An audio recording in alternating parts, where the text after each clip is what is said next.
Alright, welcome back to the channel. Today we're going to talk about this shed. And I'm going to talk about the 7 mistakes that I made while building this shed. This is the first shed I ever built. I learned how to build this from YouTube videos exclusively. And I'm going to go through the list right now. I'll try and keep the video short, as I know a lot of people have extremely short attention spans these days. However, there will be a little length to this video because I do want to cover everything that I missed, so hopefully you won't make the same mistakes. If you're already subscribed, thanks for coming back. I truly appreciate it. If you're not subscribed, I hope you do. It means a lot to me. Hope you enjoy the video, and I hope it saves you some time. I was told in a previous video that I used my hands too much, and people didn't like that. So, appreciate the feedback. But anyways. Mistake number 1 was, I believe these are called gable ends. I really wished I would have extended this out, about a foot to stop the rain from hitting the light, the door, just kind of prevent some of the weather. I just didn't do it. I was a little lazy, to be honest. I didn't want to build it out. I wished I would have. I'm building a different shed, 8x12, and I will be bringing this end out so there's an overhang on the front and the back. So that's mistake number 1. So now we're going to get into mistake number 2. Mistake number 2. On with mistake number 2. Right here, I believe these are called eaves. Go to the other side, a little easier to show you. I really regret, you're supposed to put a board in here, and then this metal, this I think is called the drip edge, whatever, goes over. This is covered, and then this would be covered, so you can see the spiders and all that stuff aren't in there. Now this polycarbonate roofing I cut up and put in there so it lets light inside the shed, and I'll show you that in a little bit. I'm so glad I did that. That has worked out just wonderful. Lets natural light in. But I wished I would have put the board across here before I put this up. And then I would have enclosed this with the clear polycarbonate roofing material to block that off. So that's mistake number 2. Don't be lazy like I was. Do it right.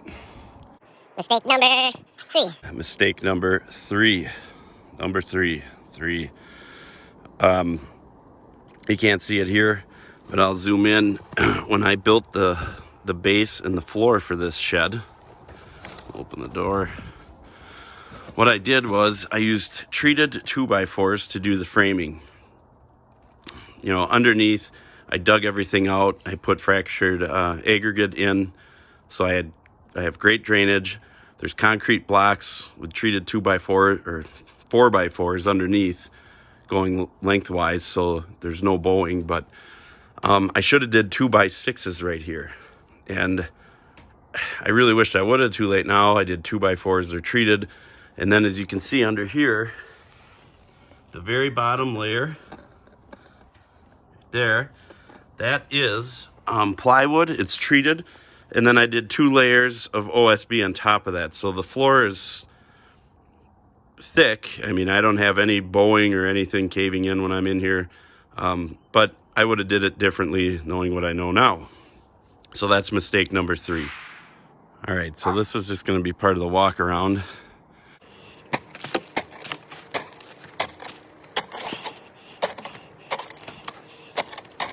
Have to excuse you can't see because we have some YouTube videos. I mean, for what it is, for an amateur, it turned out good. I mounted these solar lights on. They've been working great. I did a review on those. I'll post a link up here for those videos on the solar light reviews. Now moving into mistake number 4. Number 4. Mistake number 4. If you stick around till the end of the video, I'm going to give you a bonus tip. Probably more likely an additional mistake, but not that big of a deal. Anyways, on to number 4. This door. what I did is I used a sheet of this smart panel siding. It's primed and then you just paint it. So I used this for the door. I should have framed out entirely to strengthen the door, and I didn't. I used this, you know, kind of flimsy wood. I should have framed it out better, but I had bowing. The door was like kind of bowing in and it wouldn't shut properly. So I put this piece of angle iron on. That straightened that out, you know, so it's fine now. But looking back, I should have just properly framed out this door before I did it like that. That's mistake number 4. Moving on to mistake number 5. Number 5. So, and this one actually is correctable. I will be doing this later this summer, but up in this area, I'm going to be adding a little vent because it does get warm in here, and it would be nice to let that hot air escape in the summer. So that would be mistake number 5. I should have added ventilation right away, but that is correctable, and I'll be adding ventilation in the front and in the back. Moving on to mistake number 6. Number 6. Right up here. When I was putting the trusses up, I did not know, I mean, this may sound stupid, but for someone that's never built, cut me some slack. I was measuring from the corner right here and not the truss there. I should have been measuring from there. So when I go back, there's an uneven gap. You know, the measurement isn't the same from here to here versus here to here. So when I build my next one, I will be doing it the right way, measuring from that truss and then on all the way down to the back. And the back side is the same way. There's an uneven gap there. It's not that big of a problem. However, it did cause me some issues when I was putting the sheathing up top. Stuff just didn't line up perfectly. I had to make some adjustments. As you can see right here, I had to add a few pieces, you know, screw them in. That way I had stuff to hold in these smaller pieces, OSB. But anyways, that's mistake number 6. All right, mistake number 7. Number 7. And after this, I will give you a bonus one that I forgot about earlier, but I noticed while I was making this video. So, treated 4x4 here is holding in all of my aggregate, so I have proper drainage. And the mistake I made is, I believe these are called the eaves. I didn't account for how much overhang I was going to have. So my original framing that holds in the aggregate only came to about there. So when the water would run off the shed, it was splattering like mud all over the sides. So I had to dig this out and add more gravel. That way when it rains, I'm not having all that mud water splatter all over on the side of my shed. You can see, same with this side. I had to dig out, add extra rock in there so I'm not getting all that mud splattering all over the side of my shed. So that is mistake number 7. Easy. Take it easy. And these are the tools, some of the tools that I used. I mostly used this saw in this impact when I did this build.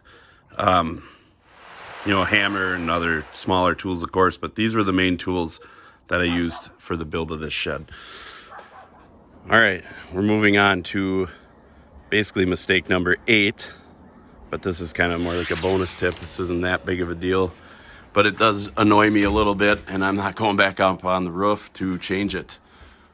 So what I did is, when I was putting the metal roof on, you can see the screws I bought were a little too long. I really didn't need that long of a screw. Looking back, I would absolutely change that. I don't like having screws sticking out everywhere in here. but it is what it is.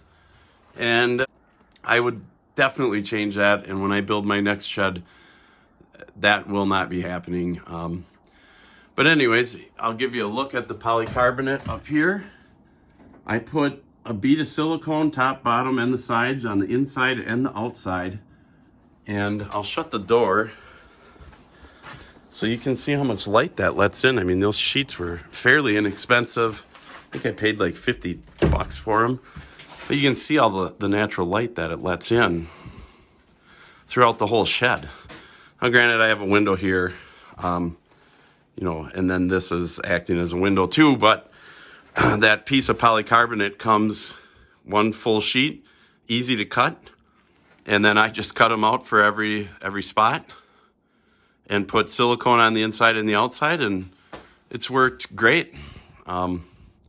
So if some of y'all want to do that, go ahead. If you say that's not how you're supposed to do it, then, you know, that's fine too, but I like it this way. I also used H-clips for, you know, so you have the gap with the plywood on the roof, or I should say this is OSB, but I don't know if that's really necessary for a shed. Probably not, but I used them anyways, and then I did put hurricane ties on as well. I don't think that was necessary considering where I live. Maybe we get a tornado here and there, but anyways, that's the build. All right, so that wraps up the 7 mistakes video. If any of you want me to do a more in-depth video on how I built this shed, I do have photos of, they're only photos, but I have photos of what I did, the process. I can go over that in more depth if somebody, you know, leave a comment. If you want me to do that, I'll happily do it. I'll make a video on how I built it, what I used. I did everything by myself, 100%. Nobody helped me at all. I did basically everything from YouTube videos, so, and I'm happy to share that with you guys. Thanks for sticking around to the end of the video. If you subscribe to the channel, I truly appreciate it. It helps the channel grow. I like making these videos, and if you leave a comment, if I can do it, I'll make a video on something you comment about. I plan on building a tiny house this summer, so, you know, if you want to follow that along, I'll be filming all of that, everything from putting power in to septic to even getting a driveway in. I just had bare land, it's wooded land. So we'll be going through that build and invite all of you to come along with me on that build. Thanks for watching, appreciate it. Puppy appreciates it, right? All right, till the next time.